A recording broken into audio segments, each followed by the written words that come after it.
উহিব্বুকা ফিল্লাহ Mizanur Rahman Azhari. We love you Mizanur Rahman Azhari. Taraliya Shanti Sangha থেকে আজহারি হুজুরকে আন্তরিক শুভেচ্ছা। আমরা আল্লাহর জন্য আপনাকে ভালোবাসি মিজানুর রহমান আজহারি। অনেক শ্রোতারা, অনেক দিনী ভাইরা প্লে কার্ড নিয়ে দাঁড়িয়েছে, সবারগুলো দেখাও যাচ্ছে না। সবার জন্য দোয়া আর ভালোবাসা। আমরা ভালোবাসা দিয়ে বিশ্ব জয় করব, ঠিক কিনা? হেরে যাবে ওদের হিংসার ষড়যন্ত্র, জিতে যাবে আমাদের ভালোবাসা। আমাদের ভালোবাসাকে হারায় দেওয়ার মতো শক্তি পৃথিবীর কারো নাই, চিল্লায় বলো ঠিক কিনা? সব যুবক, বেশিরভাগ যুবক, মাশাআল্লাহ মাশাআল্লাহ মাশাআল্লাহ। আমাদের হাতে সময় খুব কম। সামনে এশার আজান, এই আজানের আগ পর্যন্ত আমরা কিছু কথা শুনবো ইনশাআল্লাহ। পড়েন, আওয়াজ করা যাবে না। এখন আমি আওয়াজ শুনতে পাচ্ছি, আওয়াজ করা যাবে না। দেখেছি, সবাইকে দেখেছি, মাশাআল্লাহ। হ্যাঁ দেখলাম, হ্যাঁ শুরুতেই হাত দাঁড়িয়ে শুভেচ্ছা জানিয়েছি, বারবার করা যাবে না। দেখলাম সবাইকে, থামতে হবে এবার। আজকে আমরা সূরাতুল হুজরাত থেকে কথা শুনবো। কোন সূরা থেকে? হুজরাত। সবাই বলেন হুজরাত। হুজরাত শব্দটা হুজরা শব্দের প্লুরাল, অর্থ হচ্ছে কামরা। মসজিদে ইমাম সাহেবের হুজরা আছে না নাই? ইমাম সাহেবের কামরা আছে না? তা আল্লাহ রাসূল সাল্লাল্লাহু আলাইহি সাল্লামের এরকম হুজরাখানা ছিল। এট এ টাইমে আল্লাহর হাবিব সাল্লাল্লাহু আলাইহি সাল্লামের 9টা হুজরাখানা ছিল, যেখানে 9 জন বিবি বসবাস করতেন। কিছু বেদুইন লোকজন এসে কেমন করে বিশ্বনবী সাল্লাল্লাহু আলাইহি সাল্লামের সাথে আচরণ করতে হবে এটা জানতো না। তাদের মধ্যে সভ্যতা ভব্যতার ছোঁয়া স্পর্শ লাগেনি। পরে আমরা নিজেরা নিজেদেরকে যেমনি ডাকি, তারাও এসে বিশ্বনবীকে এভাবে ডাকা শুরু করলো। কারো নাম যদি হয় আব্দুল্লাহ, আব্দুল্লাহর বন্ধু তারা ডাকবে এই আব্দুল্লাহ। কারো নাম যদি হয় করিম, তার বন্ধুটা ডাকে এই করিম। কারো নাম যদি হয় আবু বকর, তার বন্ধু তারে ডাকে এই আবু বকর। কিন্তু বিশ্বনবী সাল্লাল্লাহু আলাইহি ওয়াসাল্লামকে কি এই মুহাম্মদ এভাবে ডাকা যাবে? না, ডাকা যাবে না। যদিও তিনি মানুষ, কিন্তু অসাধারণ মানুষ। যদিও তিনি নবী, তিনি মহানবী। তিনি সব নবীদের নবী, ঠিক কিনা? As a father, as a teacher, as a commander, as a lawgiver, as a lawmaker, Muhammad is the superman of the world. সুবহানাল্লাহ পড়েন।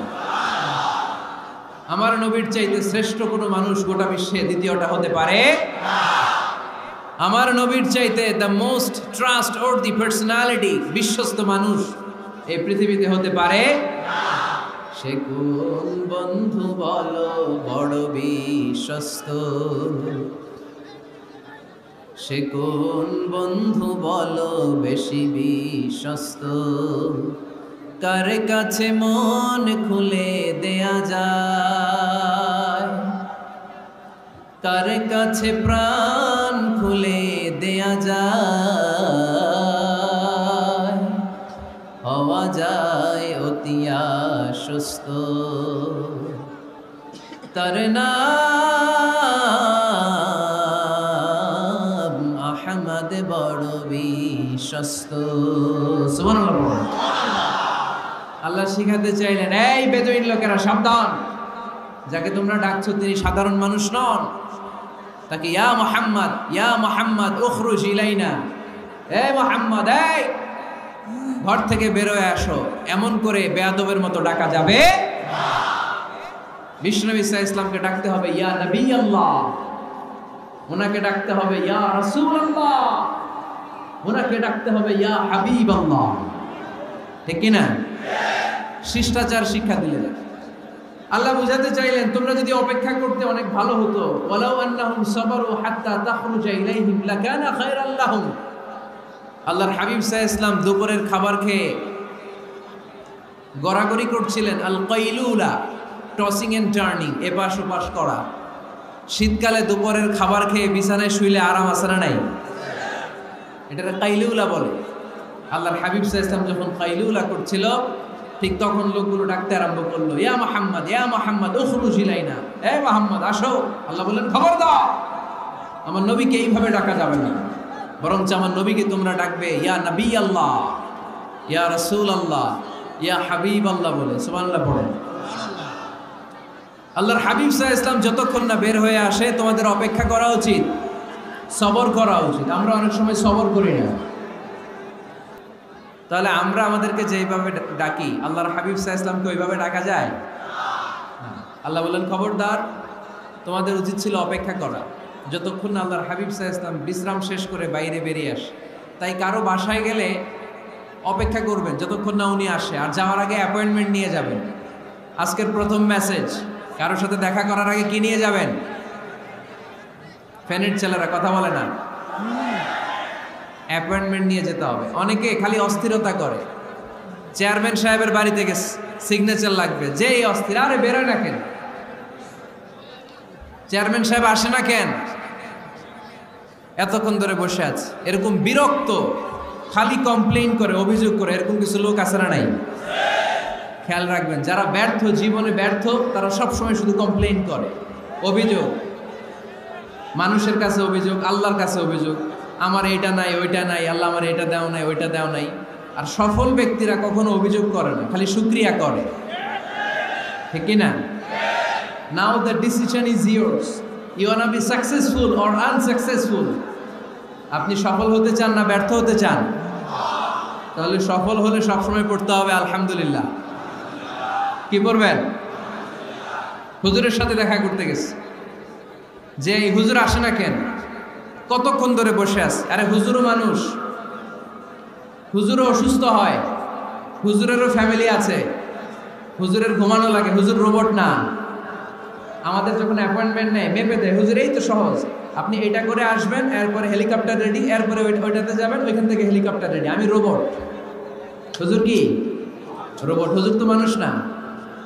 এগুলো করবেন না, ধৈর্য ধরতে শিখুন, একটু স্থির হন। স্টপ, অনেক হয়েছে, আর না, অস্থির জীবন আমরা চাই না।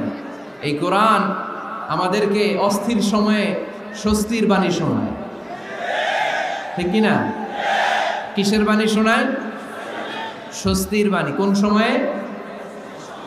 অস্থির সময়ে স্বস্তির বাণী শোনায় কোরআন, ঠিক কিনা? এজন্য আজকের প্রথম মেসেজ হচ্ছে, কারো বাসায় গেলে পারমিশন নিতে হবে। দরজার সামনে যেয়ে আগে সালাম দিবেন 3 বার। কয়বার?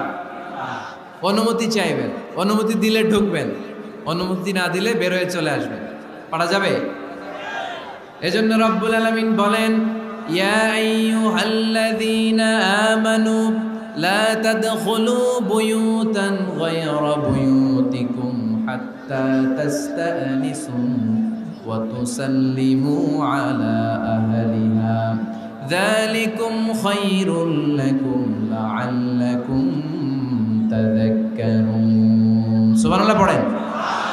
আল্লাহ ডেকে বললেন, ও ঈমানদারেরা শোনো শোনো, তোমরা যখন অন্য কারো বাড়িতে যাবে, খবরদার অনুমতি না নিয়ে, সালাম না দিয়ে ঘরে ঢুকে যেও না। দরজার সামনে দাঁড়িয়ে থাকো, দরজার সামনে দাঁড়িয়ে দাঁড়িয়ে 3 বার অনুমতি চাও, তারপরে সালাম দাও। অনুমতি দিলে ঢুকবা, নচেত চলে যাবা, ঠিক কিনা? এই আইনটা কার? ফেনীবাসী কি আইনটা মনে রাখতে পারবে? কারো বাসায় যাওয়ার আগে অ্যাপয়েন্টমেন্ট নিয়ে যাবো, আর যে হুট করে দরজার ভিতরে ঢুকে যাব না, অপেক্ষা করব। You have to wait. তিনি আসতে বললে এরপরে ঢুকবো, মনে থাকবে? কারো ঘরে অনুমতি না নিয়ে ঢুকা কবিরা গুনাহ। কি গুনাহ? আমরা এগুলোর ইসলাম মনে করি না, আমরা ম্যানার জানি না, আমরা সোশ্যাল নর্মস জানি না। আমরা মনে করি নামাজ, রোজা, হজ, যাকাত, জিকির এগুলাই ইসলাম, ঠিক কিনা? ধরাবাঁধা। ইসলাম হিন্দু ধর্মের মতো গদবাঁধা কোনো ধর্ম নয়। আমাদের মসজিদ এটা গির্জা, প্যাগোডা, সেনাগগ আর গুরুদ্বারার মতো যে কোনো ইবাদতগাহ নয়। আমাদের মসজিদগুলো আমাদের সামাজিক ঐক্যের কেন্দ্রবিন্দু। আমাদের ইসলাম হচ্ছে আমাদের জীবন চালানোর মেথোডোলজি। কেমন করে এই লাইফটা সুন্দর হবে, স্মুথ হবে, তার সব নির্দেশনা কোরআনের ভেতরে আছে না নাই? এজন্য বিষ্ণু বললেন, খবরদার কারো ঘরে যাওয়ার আগে সালাম দাও, পাশাপাশি অনুমতি চাও। এক সাহাবী দাঁড়িয়ে বললেন, ইয়া রাসূলুল্লাহ, ইয়া হাবিবাল্লাহ, আমার ঘরে আমরা কেবল দুইজন থাকি, দুইটা ঘর।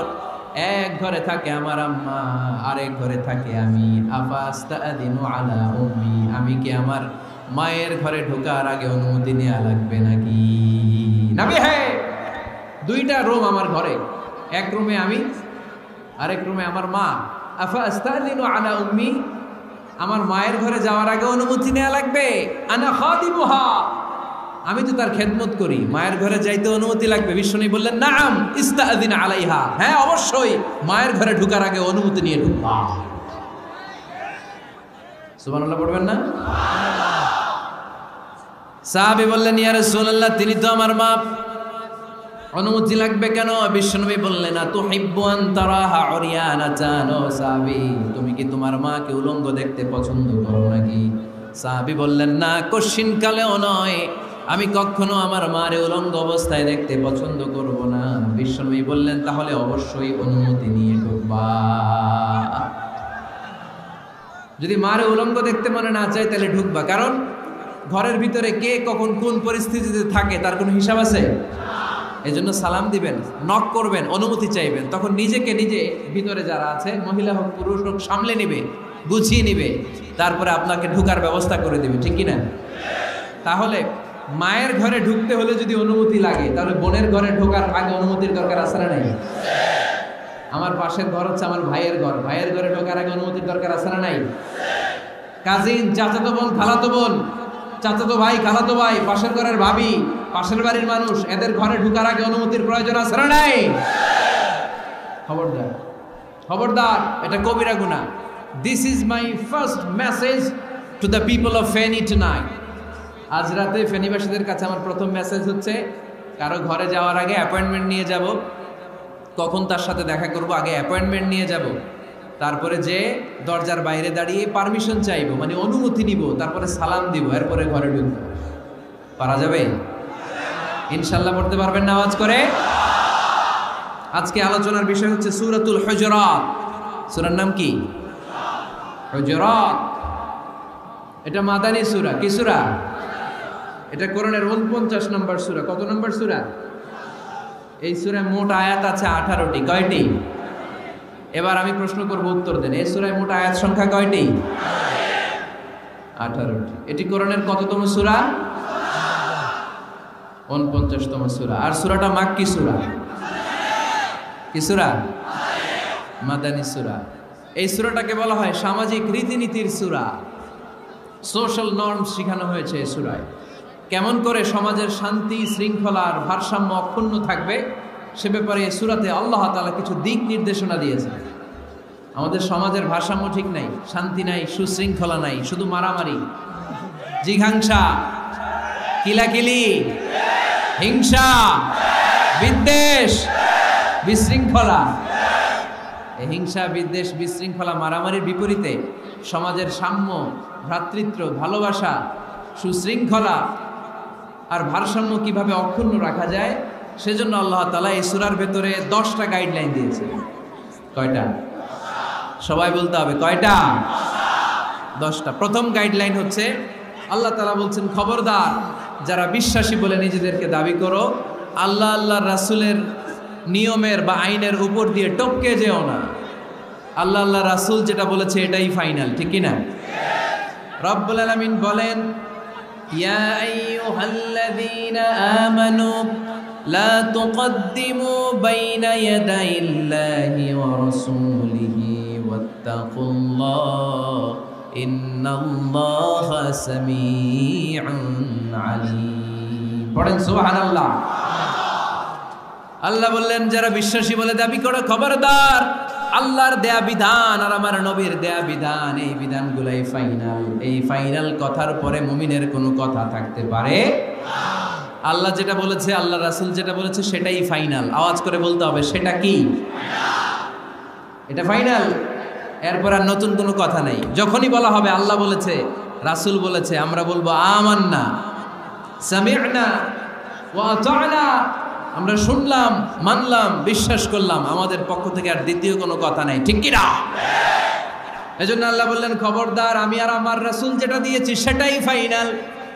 অতিরিক্ত বুঝতে যেও না, ওভার স্মার্ট সাজতে যেও না, আমি আল্লাহর দেয়া নবীর দেয়া বিধানের সামনে অ্যাডভান্স হতে যেও না। কারণ আমি আল্লাহ আর আমার রাসূল যেই নিয়ম দিয়েছি সেটাই ফাইনাল, সেটাতেই বরকত।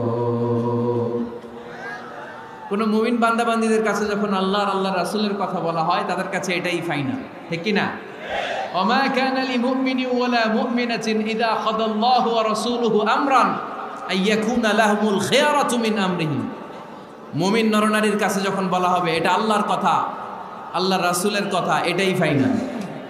এরপরে মুমিনের আর নতুন কোনো চয়েস থাকতে পারে? আল্লাহ বলেছে 5 ওয়াক্ত সালাত জামাতের সাথে আদায় করো, এটাই ফাইনাল, ঠিক কি না? আল্লাহ বলেছেন চুরি করলে চোরের হাত কেটে দাও। বিশ্বনবী জীবদ্দশায় চোরের হাত কেটে দেখিয়ে দিয়েছেন, চুরি করলে হাত কেটে দাও, এটাই ফাইনাল, ঠিক কি না?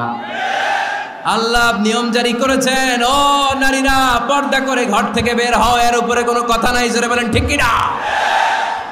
আল্লাহ আইন করে দিয়েছেন রমাদানের 29 দিন কিংবা 30 দিন রোজা রাখবা, এটাই ফাইনাল, এরপরে কোনো কথা নাই, জোরে বলেন ঠিক কি না? যারা সম্পদশালী হয়েছো, বছরান্তে 2.5% যাকাত দিবা, বিধানটা কার? এটাই ফাইনাল, এরপরে কোনো কথা আছে? তার মানে আল্লাহ আল্লাহ রাসূল যেটা দিয়েছে এটাই ফাইনাল, এটাই সর্বোৎকৃষ্ট। এর চেয়ে উৎকৃষ্ট আর ভালো হতে পারে না, এটাই শ্রেষ্ঠ। এক সাহাবী বলল, আসুমুদ্দাহার, আমি সারা বছর রোজা রাখবো, রোজা ভাঙবো না। আরেক সাহাবী বলল, আতাজিলুন নিসা, আমি আমার বউয়ের কাছে যাব না, আজীবন বৈরাগ্য জীবন যাপন করব। আরেক সাহাবী বলল, উসল্লিল লাইলা কুল্লাহ, সারা রাত তাহাজ্জুদ পড়ব, ঘুমাবো না। এই কথা শুনে বিশ্বনবী রেগে গেলেন।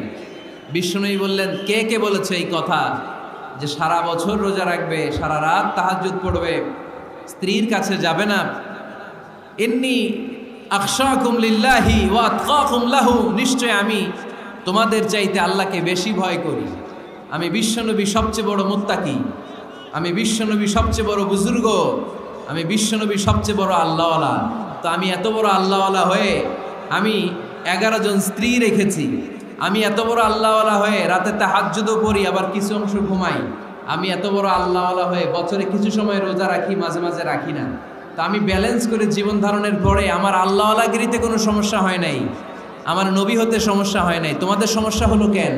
তোমরা কোত্থেকে এটা শিখেছো? আমি বিশ্বনবী যেটা শিখিয়েছি এটাই ফাইনাল, এর চেয়ে শ্রেষ্ঠ কোনো কাজ আর হতে পারে না। চিল্লায় বলেন ঠিক কি না? ফজরের ফরজ নামাজ করা কেন? আওয়াজ করে বলেন। বিধানটা কার? আপনি যদি বলেন আমি একটু বাড়াইয়া পড়ব, 3 রাকাত পড়ব, সওয়াব বেশি হবে না? কারণ আপনি অ্যাডভান্স হয়েছে। লা তুকদ্দিমু বাইনা ইয়াদাইল্লাহি ওয়া রাসূলিহি, খবরদার আল্লাহ আল্লাহ রাসূলের উপর অ্যাডভান্স হয়েও না। রমাদানের রোজা 30টা, আপনি যদি বলেন 35টা রাখবো, ফেনের ভাইয়েরা, রমজানের পরে আরো 5টা যদি একাধারে রাখেন, রমজান মনে করে আল্লাহ কবুল করবে? কবুল করবে? তার মানে আল্লাহ আল্লাহ রাসূল যেটা বলেছে এটাই ফাইনাল, এর চেয়ে বেশি কিছু আর ইবাদত করা যাবে, এর চেয়ে শ্রেষ্ঠ ইবাদত হতে পারে না। বিষ্ণু ইসলাম বললেন সারা রাত তাহাজ্জুদ পড়লে এটা শ্রেষ্ঠ ইবাদত নয়, বরং রাতের কিছু অংশ ঘুমাবা, কিছু অংশ তাহাজ্জুদ পড়বা।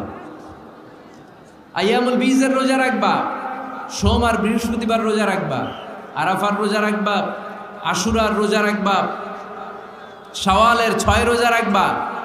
এর চেয়েও বেশি রাখতে চাইলে একদিন রোজা রাখবা, আরেকদিন রাখবা না, একদিন রাখবা, আরেকদিন রাখবা না। এর চেয়ে ভালো রোজার হতে পারে? হতে পারে? আল্লাহর হাবিব সাল্লাল্লাহু আলাইহি ওয়াসাল্লাম বললেন সেই শ্রেষ্ঠ যে স্ত্রীদের সাথেও মেলামেশা করে, আবার ইবাদতও করে। ইসলামের মধ্যে ভারসাম্য আছে না নাই? তাহলে বোঝা গেল আল্লাহর হাবিব সাল্লাল্লাহু আলাইহি ওয়াসাল্লাম আল্লাহর সবচেয়ে কাছে, তিনি সবচেয়ে বড় মুত্তাকি। ফেনীবাসী আওয়াজ করে বলেন তো, আমার নবীর চাইতে বড় মুত্তাকি হওয়া যাবে? আমার নবীর চাইতে বড় আল্লাহওয়ালা হওয়া যাবে? নামাজ কেমন করে পড়তে হয় এটা নবী শিখাই গিয়েছেন, এর চেয়ে বেশি কিছু করা যাবে? জিকির কেমন করে করতে হয় এটা বিশ্বনবী শিখিয়ে গিয়েছেন কি জান নাই? বিশ্বনবীর শিখানো পন্থার বাইরে নতুন পন্থায় জিকির করা যাবে? তাহলে আল্লাহ এবং আল্লাহ রাসূল যা শিখিয়েছে এটাই ফাইনাল। আল্লাহ আল্লাহ রাসূলের কথার উপরে আমরা দ্বিতীয় কোনো কথা বলতে চাই না। এটা হচ্ছে 1 নাম্বার গাইডলাইন। সমাজে যদি শান্তি আনতে চান এই গাইডলাইন মানতে হবে। বিশ্বাসীদের জন্য 2 নাম্বার গাইডলাইন হচ্ছে লা তারফাউ আসওয়াতাকুম ফাওকা সাউতিন নবী। খবরদার ওই বিশ্বাসীরা, নবীর কণ্ঠের চাইতে যেন তোমাদের কণ্ঠ উঁচু হয়ে না যায়। আপনারা কথা শুনতেছেন? মনোযোগ আছে না গেছে? বনু তামিম গোত্রের নেতা কে হবে? আল্লাহর হাবিব সাল্লাল্লাহু আলাইহি ওয়াসাল্লাম পরামর্শ করছিলেন। সাইয়েদনা আবু বকর বললেন, আমার মতামত হচ্ছে এই লোকটা নেতা হলে ভালো হয়, যোগ্য লোক। উমরে ফারুক বললেন, না, উনি না। আবু বকর যেটা বলেছে ওইটা না, আমার মনে হয় এই লোকটা নেতা হলে ভালো হয়। আবু বকর বললেন, না ওমর তুমি বুঝো না, আমি যারে বলছি সে ভালো। উমরে ফারুক বলে, না আবু বকর, আমি যাকে বলেছি সে ভালো। এরকম মতামত দিতে দিতে, তর্ক করতে করতে বিশ্বনবীর গলার চাইতে সাহাবীদের গলার আওয়াজ বড় হয়ে গিয়েছে। আল্লাহ এটা আরশের উপর থেকে বরদাস্ত করে নাই। আল্লাহ বলেছেন, খবরদার, লা তারফাউ আসওয়াতাকুম ফাওকা সাউতিন নবী। নবীর কণ্ঠের চাইতে তোমাদের কণ্ঠ যেন উঁচু হয়ে না যায়। আমার নবীকে আমি তোমাদের বন্ধু বানিয়েছি, তোমাদের কাছে রেখেছি, তার মানে এই নয় যা মন চায় তাই নবীর সাথে আচরণ করবা, ঠিক কি না? কখনো যেন নবীর কণ্ঠের চাইতে কণ্ঠ উঁচু হয়ে না যায়। যদি নবীর গলার আওয়াজের চাইতে তোমাদের গলার আওয়াজ উঁচু হয়ে যায়, তোমাদের জীবনের সব নেক আমলগুলোকে আমি বাতিল করে দেব। আল্লাহ ধমক দিয়ে বললেন, খবরদার, ইয়া আইয়ুহাল্লাযীনা আমানু লা তারফাউ আসওয়াতাকুম ফাওকা সাওতিন নবী ওয়া লা তাজহারু লাহু বিল কওলি কাজাহরি বা'দিকুম লিবা'দিন আন তাহবাতা আ'মালুকুম ওয়া আনতুম লা তাশউরুন। পড়েন সুবহানাল্লাহ। আল্লাহ বললেন, খবরদার, আমার নবীর কণ্ঠের চাইতে যেন তোমাদের কণ্ঠ উঁচু হয়ে না যায়। আমার হাবিবের কণ্ঠের চাইতে তোমাদের কণ্ঠ যদি উঁচু হয়ে যায়, বেয়াদবি হয়ে যাবে, ফলে তোমাদের সব নেক আমল বাতিল করে দিবে কে? এই আয়াত নাজিল হওয়ার পরে সাহাবারা কেউ বিশ্বনবীর সামনে এসে বড় গলায় কথা বলে না, আস্তে আস্তে বলে। কেমনে বলে? ওমরে ফারুক এই আয়াত শুনে এত ভয় পেলেন, তিনি বিশ্বনবীর কাছে কোনো কথা নিয়ে আসলে ফিস ফিস করে বলতেন। বিশ্বনবী শুনতে পেতেন না, বলতেন, এই ওমর কি বলছো, বুঝি নাই, জোরে বলো। ওমরে ফারুক সাউন্ড বাড়িয়ে জোরে বলতেন। বিশ্বনবী বলতেন, এই কি বলেছো, এদিকে আসো, জোরে বলো। আমি শুনতে পাচ্ছি না, ওমর আরো জোরে বলো। ওমরে ফারুক আবার একটু সাউন্ড বাড়িয়ে আবার বলতে আরম্ভ করতেন। বিশ্বনবী বলতেন, আমি শুনতে পাচ্ছি না, জোরে বলো। সুবহানাল্লাহ পড়ো। ভয়, আন তাহবাতা আ'মালুকুম ওয়া আনতুম লা তাশউরুন। খবরদার, নবীর কণ্ঠের চাইতে যদি কণ্ঠ উঁচু হয়ে যায়, সব নেক আমল বাতিল করে দিবে কে? আপনারা যারা হজ উমরা করেছেন, হজ আর উমরা করতে পেরেছেন কারা কারা দেখি? মাশাআল্লাহ। যারা করতে পারি নাই আমরা, আমাদেরকেও যেন আল্লাহ তাআলা তৌফিক দান করে, আমরা বলি আমিন। আমরা যেন কাবার চারপাশে তাওয়াফ করতে পারি, সাফা মারওয়ায় যেন সাই করতে পারি, আল্লাহর হাবিব সাল্লাল্লাহু আলাইহি ওয়াসাল্লামের কবরের সামনে দাঁড়িয়ে যেন আমরা সালাতু সালাম পাঠ করতে পারি। আওয়াজ করে পড়তে হবে আমিন। বিশ্বনবী সাল্লাল্লাহু আলাইহি ওয়াসাল্লামের কবরের উপরে এই আয়াতটা লেখা, যে আয়াত নিয়ে আমি এখন আপনাদের সামনে আলোচনা করছি। লা তারফাউ আসওয়াতাকুম ফাওকা সাওতিন নবী। দেখছেন না হাজী সাহেবরা, দেখে আসছেন না? আপনি যখন মসজিদে নববীতে নামাজ পড়বেন, আল্লাহর হাবিব সাল্লাল্লাহু আলাইহি ওয়াসাল্লামের কবর জিয়ারতের জন্য যখন রওনা হবেন, সর্বপ্রথম বাম দিকে পড়বে রাউদাতুম মিন রিয়াদিল জান্নাহ। এই জায়গাটা হলো দুনিয়ার বুকে জান্নাতের বাগান সমূহ থেকে একটা বাগান। আপনি হাঁটতে থাকবেন, হাঁটতে হাঁটতে রাউদাতুম মিন রিয়াদিল জান্নাহ পার হওয়ার পরে বাম দিকে পড়বে বিশ্বনবীর কবর। বিশ্বনবীর কবরের সামনে দাঁড়িয়ে কোনো উম্মত সহ্য করতে পারে নাকি? ধৈর্য ধারণ করতে পারে নাকি? আজীবন যেই নবীর কথা শুনলাম, আজীবন যেই নবীর হাদিস চর্চা করলাম, আজীবন যেই নবীর ভালোবাসা হৃদয়ের মধ্যে ধারণ করলাম, ওই নবী নাকি এই জায়গায় শোয়া, ওই নবী নাকি এখানে শুয়ে আছে। এটা কল্পনা করলে কোন উম্মাহ ধৈর্য ধারণ করতে পারে? কলিজাটা ছিঁড়ে খান খান হয়ে যায়, চিৎকার দিয়ে নবীরে ডাক দিতে মনে চায়। কিন্তু আল্লাহ বলেছেন খবরদার, কবরের উপরে এই আয়াতটা লেখা, লা তারফাউ আসওয়াতাকুম ফাওকা সাউতিন নবী, খবরদার এটা নবীর দরবার, এখানে বড় গলায় চিৎকার চেঁচামেচি করে কোনো আওয়াজ করা যায় না। চিল্লায় বলেন ঠিক কি না? এজন্য আল্লাহ বললেন লা তারফাউ আসওয়াতাকুম ফাওকা সাউতিন নবী, খবরদার নবীর কণ্ঠের চাইতে যেন কণ্ঠ উঁচু হয়ে না যায়। এই আয়াতের হুকুম আল্লাহর হাবিব সাল্লাল্লাহু আলাইহি ওয়াসাল্লামের জীবদ্দশা অবস্থায় যেমন ছিল ঠিক এখনো এটারে বলবৎ রেখেছে কে? তাই ওইখানে আল্লাহর হাবিব সাল্লাল্লাহু আলাইহি ওয়াসাল্লামের কবরের সামনে বুক ফেটে কান্না আসে, আমার নবী, আমার পেয়ারা নবী এখানে, পেয়ারা রাসূল শুয়ে আছে, এটা জেনেও আমি চিৎকার দিতে পারি না, আমি হই হুল্লোড় করতে পারি না, আমি লাফাতে পারি না, আমি শুধু চোখের পানি ছেড়ে আমার নবীরে সালাম পাঠাতে পারি। ঠিক কি না? এই আয়াতের হুকুম শুধু নবীর ক্ষেত্রেই প্রযোজ্য নয়, আব্বা আম্মার ক্ষেত্রেও প্রযোজ্য। আব্বা আম্মার সামনে দাঁড়িয়ে বড় গলায় কথা বলা যাবে? উস্তাদ আল আসাতিজা যারা আমাদেরকে শিখিয়েছেন তাদের সামনে বড় গলায় কথা বলা যাবে না। আধ্যাত্মিক গুরু, ইসলামী আন্দোলনের নেতা, ধর্মীয় নেতা, ওনাদের সামনেও চোখ রাঙিয়ে কথা বলা যাবে না। চিল্লায় বলেন ঠিক কি না? লা তারফাউ আসওয়াতাকুম ফাওকা সাউতিন নবী। আদব নাই সমাজে, আদব নাই, এজন্য এত মহা সমস্যা। তাহলে প্রথম মেসেজ হচ্ছে আল্লাহ আল্লাহর হাবিব যা বলেছেন ওইটাই ফাইনাল, ওইটার উপরে কোনো কথা আছে?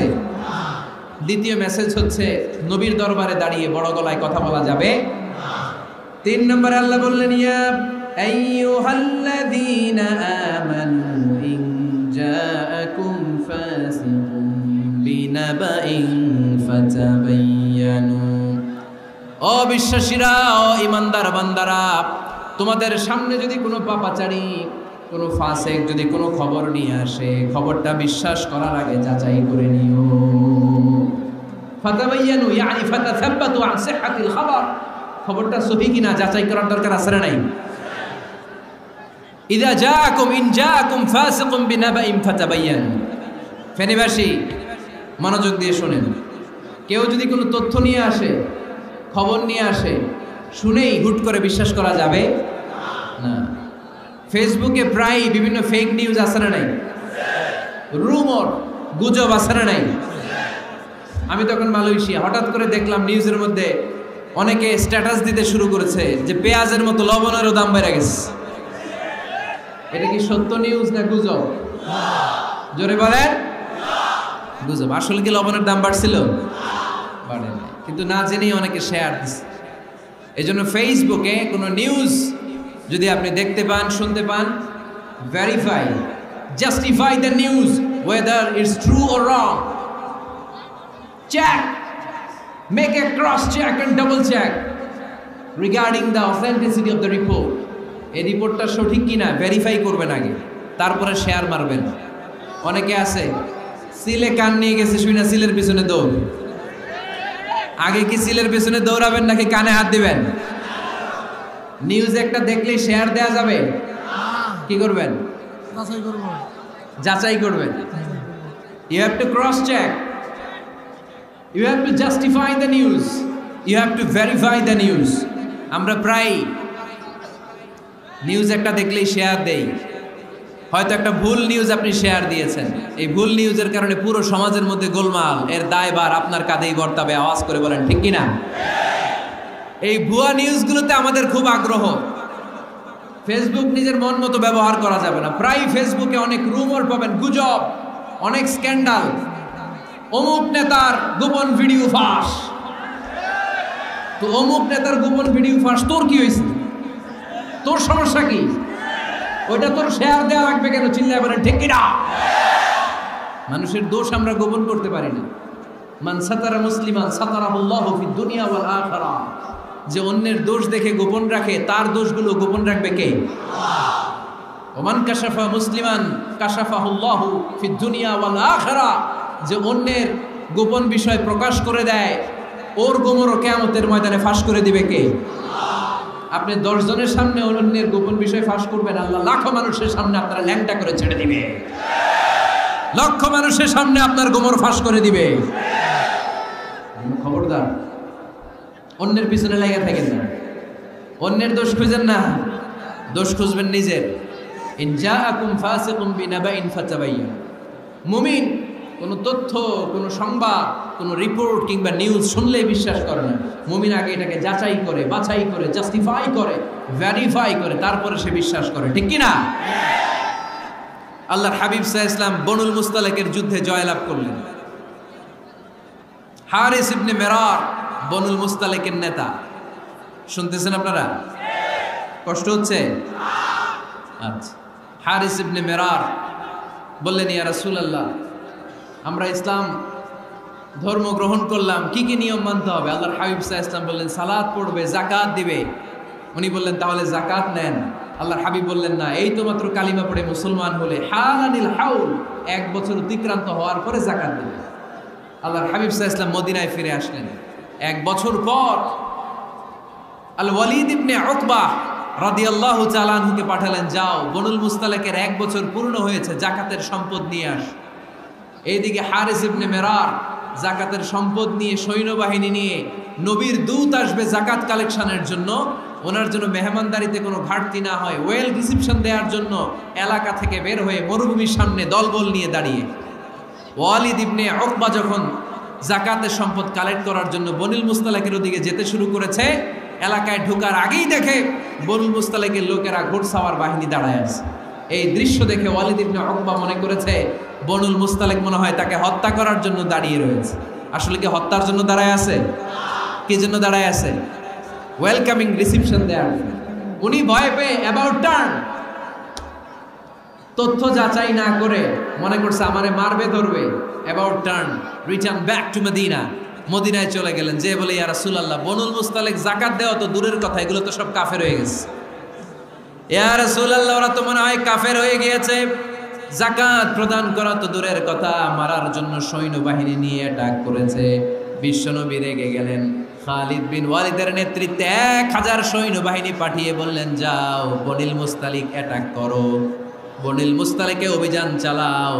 আল্লাহ বললেন, নবী অভিযান পরে চালান। ইন জাআকুম ফাসিকুম বিনাবাইন ফাতাবায়ানু। সুবহানাল্লাহ পড়েন। নবী হে, অভিযান পরে চালান। তথ্য যে নিয়ে আসছে ওয়ালিদ, এটা সত্য কিনা আগে যাচাই করেন। সে যে তথ্য আপনাকে সরবরাহ করেছে, এই তথ্য সঠিক নয়, সে ভুয়া তথ্য দিয়েছে, সে ভুল বুঝেছে, এখানে মিসআন্ডারস্ট্যান্ডিং হয়েছে। আপনি 1000 সৈন্যবাহিনী পাঠাবেন না। আপনার 1000 সৈন্যবাহিনী যে যদি বনুল মুস্তালিককে অ্যাটাক করে, তাহলে এই অ্যাটাকে কোনো ক্ষয়ক্ষতি হলে সবটার দায়ভার আপনার কাঁধেই বর্তাবে। চিল্লায় বলেন ঠিক কিনা? আমার নবীকে শিখানোর মাধ্যমে আল্লাহ তাআলা আমাদেরকে শিখালেন, নিউজ একটা শুনলে বিশ্বাস করা যাবে না, আগে যাচাই বাছাই করার দরকার আছে না নাই? আছে। আপনার বন্ধু এসে বলল, আরে দোস্ত তুমি এইখানে, ভাবিরও তো দেখলাম বাজারে আরেক লোকের সাথে ঘুরতেছে। আপনি রেগে মেগে আগুন, অফিস থেকে বাসায় যায় বউরে কিল, আইজো মায়ের কাইলো মায়ের, এরকম হতে পারে না? আপনার বন্ধু হয়তো আপনার ওয়াইফের মতো আরেকজন মহিলাকে দেখেছে, এটা হতে পারে কি পারে না? আপনার ওয়াইফকে জিজ্ঞেস করেন নাই, ক্রস চেক করেন নাই, না করে আপনি ঝগড়া মারামারি শুরু করে দিয়েছেন। এই ছোট্ট ঝগড়া থেকে বিচ্ছেদের দিকে, ডিভোর্সের দিকেও যেতে পারে, এরকম আছে না নাই? এরকম অনেক বুড়ি বুড়ি কেস আমাদের কাছে আছে। নিউজ যাচাই না করে, গুজব আর রুমর যাচাই না করে সিদ্ধান্ত নিয়েছে, পরে মাথার মধ্যে চাপড়ায়, নিজের কপালে নিজে চাপড়ায়, এরকম আছে না নাই? তাহলে আল্লাহ তাআলার দেয়া 3 নম্বর গাইডলাইন হচ্ছে, কোনো তথ্য শুনেই বিশ্বাস করা যাবে না, আগে যাচাই করতে হবে। আগে কি করতে হবে? যাচাই করতে হবে। যাচাই বাছাই ছাড়া আজ থেকে ফেসবুকে আমরা আর কোনো নিউজ শেয়ার দিব? দিবেন? মনে থাকবে? আরে এগুলাই তো জরুরি ওয়াজ। কবরের ওয়াজ তো অনেক শুনছি, জান্নাত জাহান্নামের ভয় আর জান্নাতের নাজ নেয়ামত তো অনেক শুনেছি। সমাজটারে শান্তিপূর্ণ, ভারসাম্যপূর্ণ করার দরকার আছে না নাই? খবর শুনে আমরা বিশ্বাস করি, যাচাই না করে আমরা বলে বেড়াই না। যাচাই না করে, নিশ্চিত না হয়ে আজ থেকে কোনো নিউজ আমরা ফেসবুকে শেয়ার দিব না। 4 নম্বরে আল্লাহ বললেন, 4 নাম্বার গাইডলাইন আল্লাহ দিলেন, ইয়া আইয়ুহাল্লাযীনা আমানু লা ইয়াসখার কওমুম মিন কওম। খবরদার আমার বিশ্বাসী বান্দারা, আমার ইমানদার বান্দারা কেউ কোনোদিন কাউরে ঠাট্টা বিদ্রুপ করে না। সুবহানাল্লাহ পড়েন। মুমিন বান্দা কাউকে ঠাট্টা করতে পারে, বিদ্রুপ করতে পারে না। আমাদের জিহ্বা আছে বলে আমরা যা ইচ্ছা তাই বলতে পারি, কথা বলেন না কেন? আমাদের কান আছে বলে কান দিয়ে আমরা যা মনে চাই তাই শুনতে পারি। যেন কানে শুনি সদা তোমার কালাম, হে খোদা চোখে যেন দেখি শুধু কোরআনের আয়াত। শোনো আমার মুনাজাত, শোনো শোনো ইয়া ইলাহি আমার মুনাজাত, শোনো আমার মুনাজাত। সবাই আওয়াজ করে পড়েন আমিন। লা ইয়াসখার কওমুন মিন কওম। মুমিন বান্দা কখনো অন্য কাউকে ঠাট্টা করবে না। আমার কোনো ভাই মনে কষ্ট পায়, এরকম কোনো ঠাট্টা বিদ্রুপ খোঁচা মেরে পোক মেরে কথা বলা যাবে না। এটা তার চেহারা নিয়ে না, তার পেশা নিয়ে না, তার বংশ নিয়ে না, তার পরিবার নিয়ে না। তার বাবা চুরি করেছে, আমি কি বলতে পারবো তুই চোরের ঘরের চোর? বলে কি বলে না? কেউ একটু মোটা হইলে কে তুই মোটুর ঘরের মোটু, চোখে কম দেখলে কে তুই কানার ঘরের কানা। আছে না নাই? না, স্টপ, থামেন, অনেক হয়েছে, আর না, এগুলো বলা যাবে না। কারো আকৃতি নিয়ে খোটা দেয়া, ঠাট্টা করা, এটা স্বয়ং আল্লাহর সাথে ঠাট্টা করার শামিল, ঠিক কিনা? কারো নাক যদি ছোট হয়, এর কয় বোচা, তোর নাক বোচা। ফেনীতে আপনারা কি বলেন? হ্যাঁ, তো এই যে যার নাক বোচা হয়েছে ও কি নিজে বানাইছে? যার নাক খাড়া এটা বানাইছে কে? যে কালো বানাইছে কে? সাদা শুভ্র বানাইছে কে? তার মানে কারো আকৃতি নিয়ে যদি আপনি ঠাট্টা করেন, স্বয়ং আল্লাহর সাথে ঠাট্টা করলেন। কারণ কেউ কারো চেহারা বানানোর দায়িত্ব পায় নাই। মাতৃগর্ভে থাকতেই আমাদের চেহারার আকৃতিগুলো দান করেছে কে?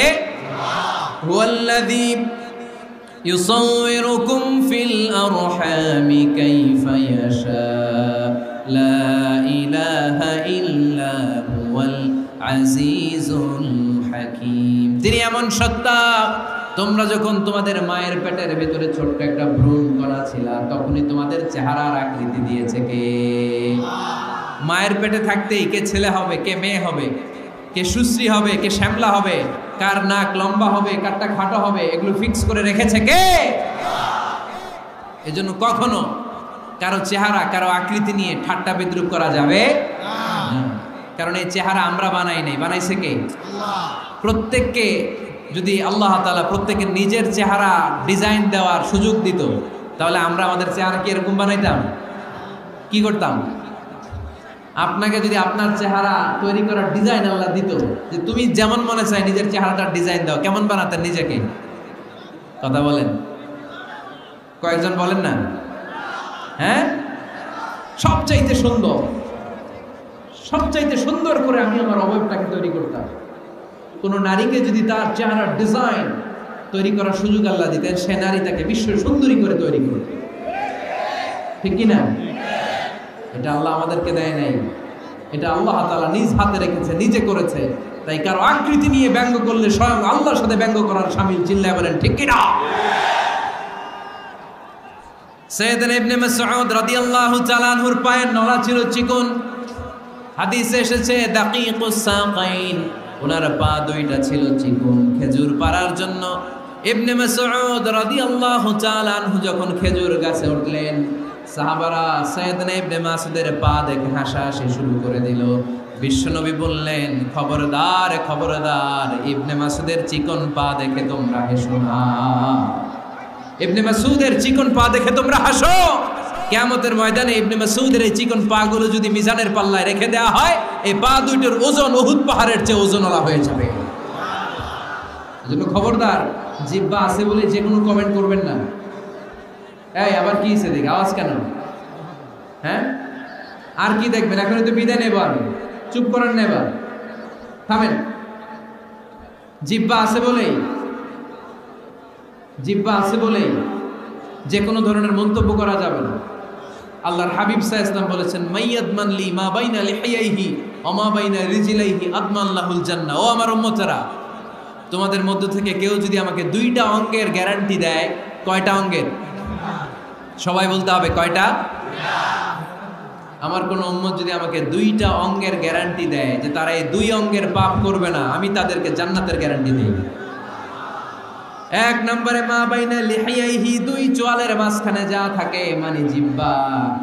আমার কোন উম্মত যদি আমারে গ্যারান্টি দেয় জিহ্বা দিয়ে কোনো মিথ্যা বলবে না, কাউরে বাজে কথা বলবে না, ঠাট্টা বিদ্রূপ করবে না, জিহ্বা দিয়ে যে পাপ কাজগুলো হয় এগুলো করবে না, আর 2 রানের মাঝখানে যে অংশ আছে লজ্জাস্থান, এই 2টা অঙ্গের গ্যারান্টি যদি আমার কোন উম্মত আমারে দেয়, আমি আমার ওই উম্মতকে জান্নাতের গ্যারান্টি দিয়ে দেব। খবরদার ফেনীবাসী, খবরদার। মন চাইলেই যা মনে চায় মুখ দিয়ে বলা যাবে। আমার রাসূল সাল্লাল্লাহু আলাইহি ওয়াসাল্লামের 11 জন স্ত্রী, এর মধ্যে একজন স্ত্রী ছিলেন একটু স্থূল আকৃতির, মানে মোটা। কি ছিলেন জানেন? ওই স্ত্রীর নাম কি? সফিয়া। কি নাম? সফিয়া বিনতে হুয়াই ইবনে আখতাব। উনি আল্লাহর হাবিব সাল্লাল্লাহু আলাইহি ওয়াসাল্লামের সব স্ত্রীদের মধ্যে থেকে একটু স্থূলকার ছিলেন, একটু ফেটি ছিলেন, মোটা ছিলেন। আম্মা জান আয়েশা একবার ওনার প্রতি রেগে আল্লাহ রাসূল সাল্লাল্লাহু আলাইহি ওয়াসাল্লামের কাছে বিচার দিলেন যে আপনার মুটকি বউ। আল্লাহর হাবিব সাল্লাল্লাহু আলাইহি ওয়াসাল্লাম এই কথা শুনে রেগে গেলেন। আয়েশা, এটা তুমি কি বললা? তুমি সফিয়ারে মুটি বলে গালি দিলা। লাকাদ কুলতিলা কালিমাতান লাউ মুসিজাতু লা মাসাজাতিল বাহর। আয়েশা, তুমি এমন একটা কথা সফিয়ার শানে বলেছো, এই কথাটাকে যদি সাগরের মধ্যে ঢেলে দেওয়া হয়, এই কথাটার তিক্ততা আর পঙ্কিলতা পুরো সাগরের নীল পানিকে মুহূর্তে কালো করে দিবে। এজন্য খবরদার, জিহ্বা সামলান। সাহাবারা রাদিয়াল্লাহু তাআলা আনহু আজমাইন, ওনারা জিহ্বা ধরে মাঝে মাঝে জিহ্বার মধ্যে বাড়ি দিতেন আর কাঁদতেন আর বলতেন, জিহ্বা তোর কারণে কিয়ামতের দিন আমরা আল্লাহর কাছে ধরা খেয়ে যাব। মুমিন চাইলেই এই মুখ দিয়ে যা মনে চায় বলতে পারে। তাহলে 4 নাম্বার গাইডলাইন হচ্ছে লা ইয়াসখার কওমুন মিন কওম, কোন বিশ্বাসী বান্দা কখনো অন্য বিশ্বাসী বান্দাকে ঠাট্টা বিদ্রূপ করতে পারবে না। 5 নম্বরে আল্লাহ বললেন ওয়ালা তালমিজু আনফুসাকুম, খবরদার অন্যের দোষ খুঁজবা না। ও আমার বিশ্বাসী বান্দারা, নিজের দোষ খোঁজো, অন্যের দোষ খোঁজো না। দেখেন সমাজটারে শান্তিপূর্ণ বানানোর জন্য আল্লাহর পক্ষ থেকে কি সুন্দর মোরাল এন্ড এথিক্যাল ইনস্ট্রাকশনস, কি চমৎকার গাইডলাইন। অন্যকে ঠাট্টা করো না। ওয়ালা তালমিজু আনফুসাকুম, নেভার ডিফেম ইচ আদার, একে অপরের দোষ খোঁজো না, নিজের দোষ খোঁজো। কার দোষ খুঁজবেন? আরো জোরে বলতে হবে, কার দোষ খুঁজবেন? অন্যের দোষ খোঁজা যাবে? কিছু লোক আছে দেখবেন সারা দিন চায়ের দোকানে বসে এই বাড়িতে এই সমস্যা, ওই বাড়িতে এই সমস্যা, ওই বাড়িতে এই সমস্যা, তোর বাড়িতে কি সমস্যা? কিছু লোক আছে এই হুজুরের এইটা খারাপ, এই হুজুরের ওইটা ভালো না, এইটা খারাপ, এইটা সমস্যা, এটা সমস্যা, তোর কি সমস্যা? তোর সমস্যা তুই খুঁজে বের কর, নিজের সমস্যা খুঁজে বের কর। যে নিজে নিজের সমালোচনা করতে পারে সেই সর্বাপেক্ষা বুদ্ধিমান। এজন্য খবরদার আমার কলিজার টুকরা যুবক ভাইয়েরা, কখনো কাউকে ব্যঙ্গ করে, বিদ্রূপ করে, ছোট করে কোনো মন্তব্য করা যাবে না। কখনো অন্যের দোষ খোঁজা যাবে না। দোষ আমরা খুঁজবো, নিজের দোষ, ঠিক কিনা? দোষ আমরা খুঁজবো, কার দোষ? চিল্লায় বলতে হবে, কার দোষ? নিজের দোষ খুঁজতে হবে। যারা নিচু মনের মানুষ, এরা মানুষের দোষ নিয়ে কথা বলে। Small people talk about people, average people talk about things and stories, and great people talk about ideas. যারা নিচু মনের মানুষ, এরা মানুষের দোষ নিয়ে কথা বলে। যারা মাঝারি ধরনের মানুষ, এরা এলাকার ঘটনা বিভিন্ন বিষয় নিয়ে কথা বলে।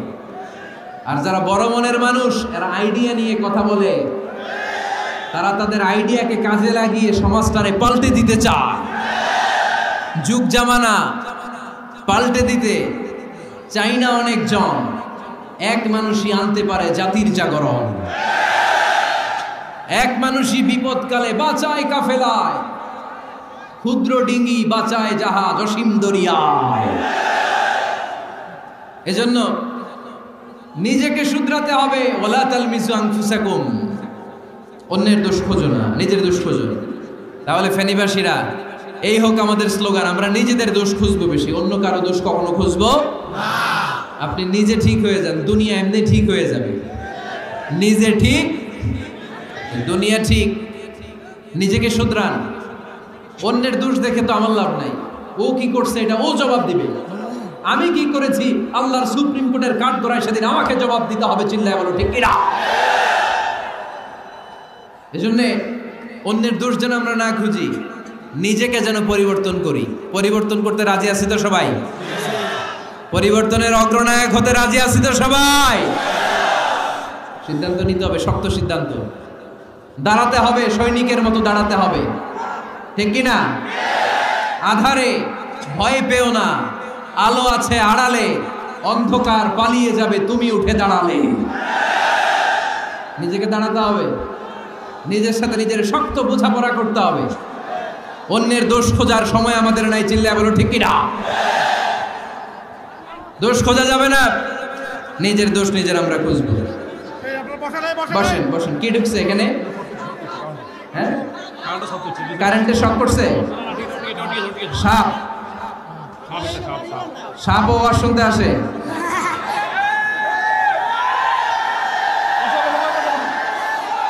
মাশাআল্লাহ। এইখানে এখানে শ্রোতা হিসেবে আছে বীর মুজাহিদ, মেরে ফেলছে এটারে। ঠিক আছে ঠিক আছে ঠিক আছে, বসেন।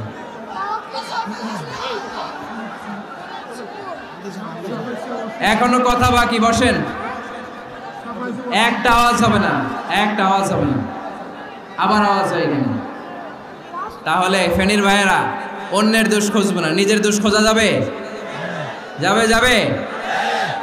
ক্লান্ত হয়ে গেছেন? কষ্ট হচ্ছে?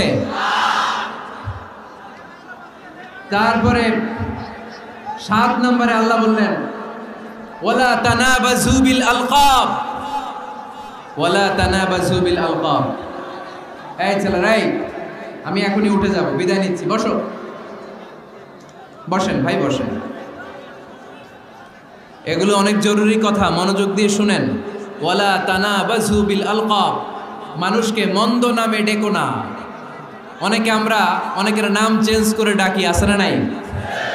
না, আমার কলিজার টুকরা ফেনীর ভাইয়েরা, আজ থেকে কখনো কারো নাম চেঞ্জ করে আমরা ডাকবো না। যে নামে তাকে ডাকলে সে খুশি, আমরা ওই নামে ডাকবো, পারবো তো? কারণ প্রত্যেকের নামটা প্রত্যেকের কাছে বড্ড দামি, প্রত্যেকের নামটা প্রত্যেকের কাছে বড্ড প্রিয়। আপনার নাম কি? লিটন ভাই, মাউল হক লিটন ভাই। আপনার কাছে মনে হইতে পারে আরে লিটন একটা নাম হইলো, তো কত আছে আমাদের এলাকায়। না, এলাকায় অনেক আছে ঠিক, কিন্তু লিটন ভাইয়ের কাছে লিটন নামটা খুব আদরের, যত্নের, ঠিক কিনা? আমার নাম কি? আমার নাম মিজান। আরে মিজান একটা নাম হইলো নাকি? কত নাম আছে মিজান, এলাকার সিপাই বইরাস। এটা ঠিক, অনেক নাম আছে মিজান নামে, কিন্তু যেহেতু এটা আমার নাম, আমার কাছে এই নামটা বড় দরদের, বড় যত্নের, বড় আদরের। কারণ এই নামটা আমার পরিচয় বহন করে। ভাইয়ের নাম কি? স্বপন। স্বপন ভাই এলাকায় অনেক আছে না? তো সিম্পল একটা নাম, কিন্তু না, স্বপন মিয়াজি ভাইয়ের কাছে এটা সিম্পল না, এই নামটা ওনার কাছে বড় যত্নের। মানুষ তার নাম খুব পছন্দ করে, নিজের নামের। কারণ দেখবেন কাগজ আর কলম পাইলে সবাই নিজের নাম লেখে, খালি নিজের নামের সিগনেচার দেয়, আসলে নাই? এরপরে দেখবেন যে কক্সবাজারে গেলে সাগরের তীরে বালু পাইলেই বালুর মধ্যে নিজের নাম লেখে, আবার ওই নামের পাশ দিয়ে লাভও আঁকে, আসলে নাই? আমি অনেক দেখেছি, সাগর পারে গেলেই মানুষের মন উথাল পাতাল করে। তো সাগরের বালিতে নিজের নামটা বড় করে লেখে, চারদিক দিয়ে লাভ, মানে এই নামটারে আমি লাভ করি। এটা প্রমাণ করে প্রত্যেকে নিজের নামটারে বড্ড বেশি ভালোবাসে, ঠিক কিনা? এজন্য ফেনীর সোনার টুকরারা, খবরদার বন্ধুরা, নিজেরা যেন একে অপরকে এমন নামে না ডাকি যে নাম শুনলে সে কষ্ট পায়। আজ থেকে কোনো বাজে নামে কাউরে ডাকা যাবে? আব্বা আম্মা আদর করে কত সুন্দর নাম রেখেছে আবু বকর, ওরে সবাই ডাকে বকইরা। কপাল পোড়া। আব্বা আম্মা নাম রেখেছে আবু ওয়াক্কাস, ওরে ডাকে আক্কাইচা। কত সুন্দর নাম আমার আল্লাহর নামের সাথে মিলিয়ে আব্দুল কুদ্দুস নাম রেখেছে, ওরে ডাকে কুদ্দুচ্চা। আছে না নাই? কবিরা গুনাহ করেছেন আপনি, কবিরা গুনাহ। It's not a simple deal, সাধারণ কোনো ব্যাপার না, এগুলো সবগুলো কবিরা গুনাহ। কোনোদিন কাউকে ঠাট্টা বিদ্রুপ করে কিছু বলবো না, কখনো অন্যের দোষ খুঁজবো না, কারো নাম বিকৃত করে কোনোদিন কারো মনে কষ্ট দিব না, ঠিক কিনা? এরপর 8 নম্বরে আল্লাহ বললেন, ইয়া আইয়ুহাল্লাযীনা আমানু ইজতানিবু কাসীরাম মিনাল যান্নি ইন্না বা'দায-যান্নি ইসম। অবিশ্বাসীরা খবরদার, অনুমান আন্দাজ নির্ভর কোনো কথা বলবে না, যেটা বলবে নিশ্চিত হয়ে বলবে। কার কথা? অনুমান নির্ভর কোনো কথা, আন্দাজ নির্ভর কোনো কথা কোনো মুমিন বলতে পারে? আমার কথা বোঝা যায়? হ্যাঁ, ফেনীবাসী কথা বোঝা যায়? ফেনী না হেনি?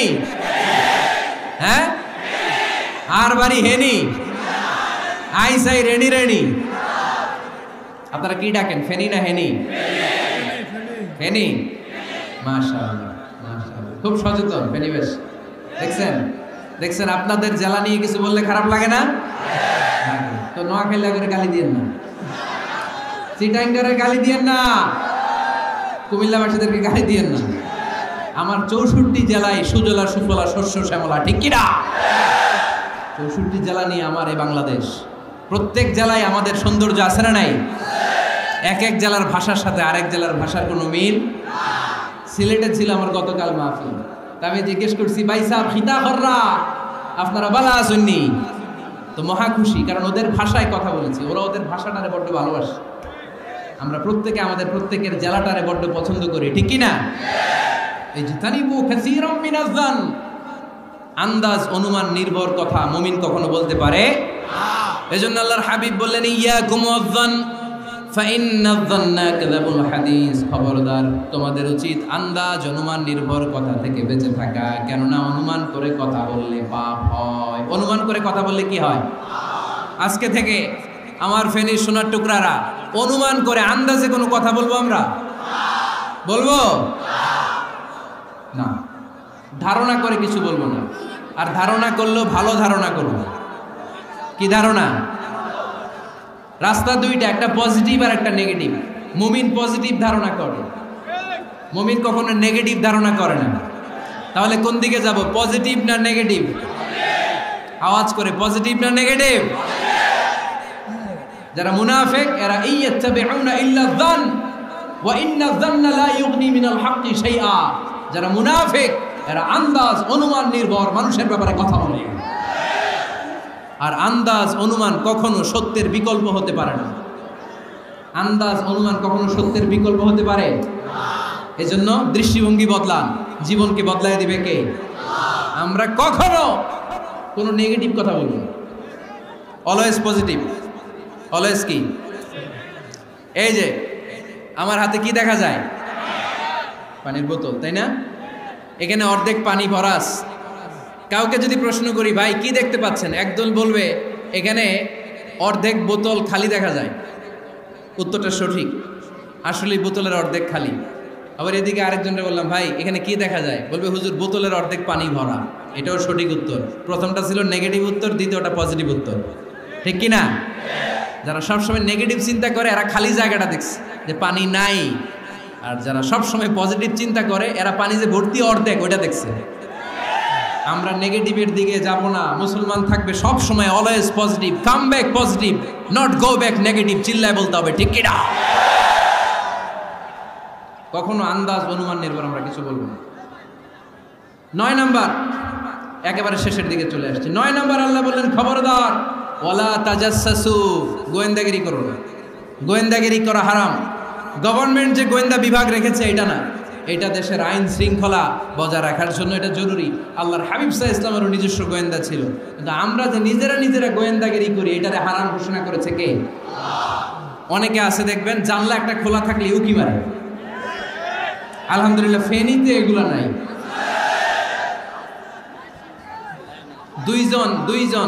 দুইজন ওদিকে কি যেন বলতেছে, উনি আড়ি পেতে কথা শুনে, আছে না নাই? ছিদ্র একটা থাকলে উকি মারে, আছে না নাই? খবরদার, ওয়ালা তাজাসসু, গোয়েন্দাগিরি করো না। কখনো কোনোদিন কারো পারমিশন ছাড়া মোবাইলের গ্যালারি চেক করবেন না। কখনো কারো পারমিশন ছাড়া তার ফেসবুকের মেসেঞ্জারে কে কার সাথে চ্যাটিং করেছে এটা করা যাবে না। কখনো কারো পারমিশন ছাড়া তার মেইলের ইনবক্স খুলে দেখা যাবে না।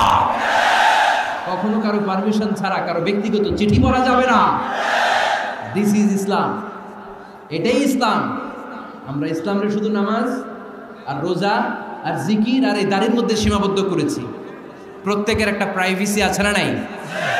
Everyone has privacy and no one should interfere in his privacy or in her privacy. প্রত্যেকের একটা প্রাইভেসি আছে না নাই? মানুষ ছোট হলেও তার একটা সম্মান আছে না নাই? এজন্য ছোট্ট বাচ্চাদেরকে কখনো প্যান্ট খুলতে বলবেন না। অনেকে বলে আরে ছোট মানুষ খোল, আরে তুই খোল, এই খোল তো, আছে না নাই? ওরও প্রেস্টিজ আছে, ওরও সম্মান আছে। খবরদার, everyone has a personal space and no one should interfere someone's personal space. কারণ পার্সোনাল স্পেসে যেন আমরা নাক না গলাই। অনেকের বদ স্বভাব ফ্যামিলি ম্যাটার নিয়ে, প্রাইভেট ম্যাটার নিয়ে কথা বলে। ভাই কি চাকরি করেন? সরকারি না বেসরকারি? সরকারি। বেতন কত? উনার বেতন কত? এটা দিয়ে আপনার কি লাভ? ঠিক কিনা? মানুষ একটা দেখলি ভাই বয়স কত, ভাই বেতন কত, ফার্স্ট ইমপ্রেশনে, ফার্স্ট যখন আপনি কারোর সাথে দেখা করবেন বেতন কত, বয়স কত, এগুলো জিজ্ঞেস করা যাবে? কেউ যখন কারো ঘনিষ্ঠ হয়, বন্ধুতে রূপান্তরিত হয়, তখন এই কথাগুলো। কিন্তু শুরুতেই প্রাইভেট ম্যাটার নিয়ে, পার্সোনাল ম্যাটার নিয়ে খোঁচাখুচি করা যাবে। ওয়ালা তাজাসসু, গোয়েন্দাগিরি করো না। গোয়েন্দাগিরি করাকে হারাম ঘোষণা করেছে কে? শেষ কথা বলি, 10 নম্বরে আল্লাহ বললেন, 10 নম্বরে রব্বুল আলামিন বললেন ওয়ালা ইয়াগতাব বা'দুকুম বা'দা আইয়ুহিব্বু আহাদুকুম আইয়াকুলা লাহমা আখিহি মাইতান ফাকারিহতুম। খবরদার, কেউ কারো গীবত করো না। কি করো না? গীবত করো না। এই উঠতেছে কে? বসেন, এখনই কথা শেষ হবে, একসাথে উঠবো। বসেন, আমার দিকে তাকান, আওয়াজ বন্ধ করুন। একে অপরের গীবত করো না। ব্যাকবাইটিং, চুগলখড়ি, আলহামদুলিল্লাহ ফেনীতে এগুলো নাই। চায়ের দোকানে বসে এর কথা ওর কানে, ওর কথা ওর কানে বইলে সমাজে একটা গিরিঙ্গি লাগে, আছে না নাই? আল্লাহর হাবিব বললেন আতাদরুনা মাল গীবা, গীবত কারে বলে জানো নাকি? সাহাবীরা বললেন আল্লাহু ওয়া রাসূলুহু আ'লামু, আল্লাহর রাসূল ভালো জানেন। বিশ্বনবী বললেন যিকরুকা আখাকা বিমা ইয়াকরাহু, তোমার কোনো ভাইয়ের অনুপস্থিতিতে তার ব্যাপারে এমন কোনো কথা বলা যেই কথা শুনলে সে মনে কষ্ট পাবে। গীবত কারে বলে বুঝছেন? আপনার ভাইয়ের অনুপস্থিতিতে আপনার ভাইয়ের ব্যাপারে এমন কোনো কথা বললেন যেটা শুনলে সে মনে কষ্ট পাবে। এক সাহাবী বললেন আফারাইতা ইন কানা ফি আখি মা আকুল, নবী আমি আমার ভাইয়ের ব্যাপারে যেটা বলছি এটা যদি সত্যিই হয়, তার মধ্যে যদি আসলেই এই সমস্যা থাকে, তাইলে? আল্লাহর হাবিব বললেন আরে তাইলেই তো গীবত। আর যদি তোমার ভাইয়ের মধ্যে এই দোষ না থাকে, বানায় বলো, তাহলে এটা গীবত না, গীবতের চেয়ে ভয়ঙ্কর। ফাকাত বাহাত্তাহু, এটার নাম বহতান আর মিথ্যা অপবাদ। চিল্লায় বলেন ঠিক কিনা? কোন মুমিন গীবত করতে পারে? গীবত করার মৃত ভাইয়ের পচা গোশত খাওয়ার সময় কোন মুমিন কখনো গীবত করতে পারে? এখন হালাল পন্থায় গীবত চলে আমাদের দেশে। কিভাবে জানেন? কথা শুরু করে এইভাবে, কথা বললে তো গীবত হয়ে যায়, বললে তো গীবত হয়ে যায়, তারপরেও বলি একটু, আছে না নাই? হালাল পন্থায় গীবত কি কমু ভাইজান, বললে তো গীবত হয়ে যায়। হালাল করতেছে এটা, হালাল হালাল হালাল না, বললে যদি গীবত হয়ে যায় তো বলবেন কেন? থামেন, কোনো মুমিন কখনো গীবত করতে পারে মেরাজের রাতে আল্লাহর হাবিব সাল্লাল্লাহু আলাইহি ওয়াসাল্লাম দেখলেন কিছু লোক লাহুম আযফারুম মিন নুহাস, তামার আগুন দিয়ে নখ বানানো, নখর ধারালো, ইয়াখদাশুনা বিহি উজুহাহুম ওয়া সুদুরাহুম, তারা তাদের নখ দিয়ে জাহান্নামে নিজের গালের গোশতগুলো, বুকের গোশতগুলো ছিঁড়ে ছিঁড়ে খাচ্ছে, আর তাদের ব্যথা যন্ত্রণা দেখে পুরো জাহান্নামের অন্য লোকরা থারথার করে কাঁপছে। আল্লাহর হাবিব বললেন, ইয়া জিবরিল মান হুম মান হাউলা, এরা কারা? সাইয়েদনা জিবরিল বললেন, হুম আহলুল গীবাতি মিন উম্মতিক, এরা আপনার উম্মতের মধ্যে চায়ের দোকানে বসে বসে যারা গীবত করেছিল তারা। এজন্য কোনো মুমিন গীবত করতে পারবে? অন্যের গীবত আমরা করব না। দোষ খুঁজলে নিজের দোষ খুঁজবো। এই 10টা গাইডলাইন এই ফেনী জেলায় যদি কালকে থেকে ইমপ্লিমেন্ট হয়, আপনাদের কি মনে হয় ফেনীর কোনো এলাকাতে, কোনো থানাতে